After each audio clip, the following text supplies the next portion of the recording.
Okay, so today we're going deep on Miami Ironside. Right. It's this urban development project. And, it's in this neighborhood called Historic Palm Grove. Historic palm grove. Yeah. And apparently it's near Manatee Bend Park. Interesting. And they keep using these phrases like hidden gem, even urban oasis. Urban oasis in Miami.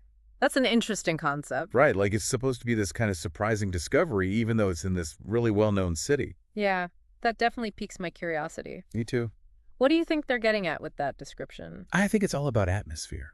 Like they're Ah, trying to create a space that feels distinct. a little bit separate? Yeah, almost like a sanctuary within the city. Right, so you get the energy of Miami, but also this like calmer, more focused vibe. Exactly. And that focus seems to be on creativity. Yeah, makes sense. So, okay, we've got this urban oasis idea, but what is it actually? Yeah, what are we talking about here? Well, they describe it as lush greenery meets cutting-edge design. Oh, wow. I know, right? That's quite a juxtaposition. Totally. And apparently it's this 6-block area that runs along some old railroad tracks.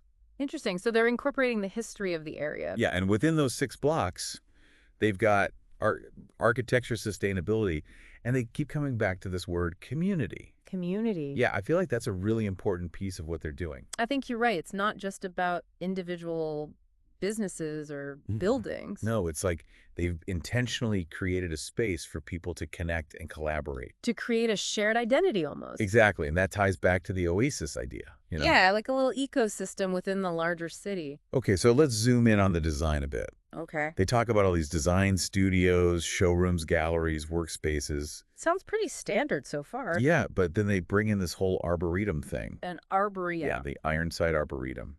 Okay, so we're not just talking about a few potted plants here. No, they're going all out. Apparently, they have one of the largest private collections of rainbow eucalyptus trees in the region. Wow, rainbow eucalyptus. Yeah, and poincianas, live oaks, coconut palms. So they're really curating a diverse natural environment? It sounds like it's meant to be a really immersive experience. Yeah, and I bet those trees provide some much-needed shade in the Miami heat. Oh, for sure. But it's more than just practicality, right? It's about creating a certain feeling, a sense of peace or inspiration. I think so too, and I think it plays into that whole creativity angle.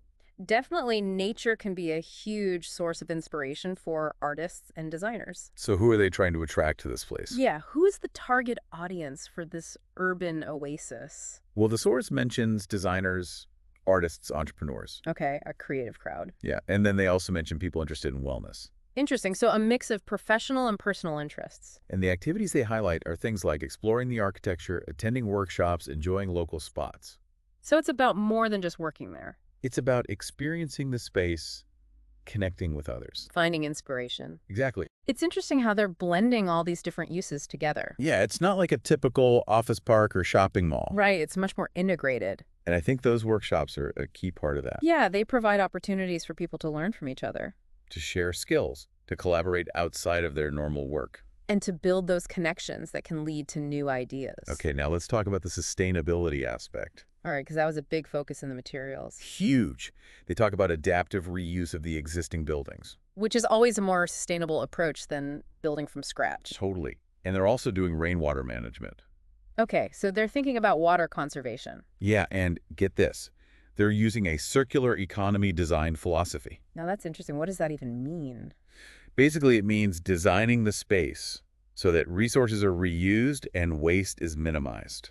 So like a closed loop system? Yeah, exactly. Instead of the usual take, make, dispose model. That's really forward thinking for an urban development project. It shows a real commitment to sustainability. Yeah, they're not just paying lip service to it. They're actually integrating it into the design of the space. And into their operations too, I bet. Oh, yeah. And they even use this phrase, regenerating, rather than just building. Regenerating, I like that word choice. Me too. Yeah, It really yeah. captures the idea that they're trying to create something that's beneficial for the environment. Yeah, they're not just extracting resources, they're trying to give back. And it's not just about the physical environment either. Right. They also have these Sunday community workshops. Oh, yeah. Tell me more about those. So they offer things like pottery yoga, other creative sessions. So it's about bringing people together. Exactly. It's another way they're fostering that sense of community. It's almost like they're creating a social ecosystem alongside the natural one. I think that's a great way to put it. So it's not just about the buildings and the trees, it's about the people too. Yeah, it's about creating a space where people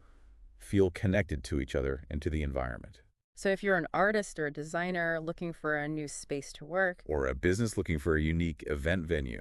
or just someone who wants to experience a different kind of urban environment, Miami Ironside seems like it has a lot to offer. yeah, it's the combination of the design, the community, the sustainability. Right, it's a whole package. And I think the sustainability aspect is particularly important these days. Absolutely. People are more and more conscious of the environmental impact of their choices. So it's not just about looking good or being trendy. It's about making responsible choices. And Miami Ironside seems to be doing that. Yeah, they're showing that you can create a beautiful and functional space, That's also good for the planet. and for the people who use it. So as you've been listening, have you been thinking about any other spaces that do a good job of integrating nature and community? Because Miami Ironside is just one example. There are other models out there And maybe this deep dive has sparked some ideas for you. about how we can design better urban spaces. Spaces that are both creative and sustainable. Speaking of which, the source mentioned their Instagram handle. Oh yeah, it's at Miamiside. So if you want to see what it actually looks like, Check them out online. and if you're ever in Miami, Definitely go see it in person. because it sounds like a really special place. It does. And what we've learned about Miami Ironside today, It's a story of intentional design, of community building, of reimagining a space, with a vision that prioritizes not just aesthetics, but also environmental responsibility. and the creation of a vibrant Interconnected. community. So as we wrap up this deep dive, We're left with this idea of intentional urban development a space that's been thoughtfully created to encourage innovation. and a connection to the natural world, Hopefully this is giving you some new insights. into what's possible when those ideas come together. Thanks for exploring Miami Ironside with us. See you next time.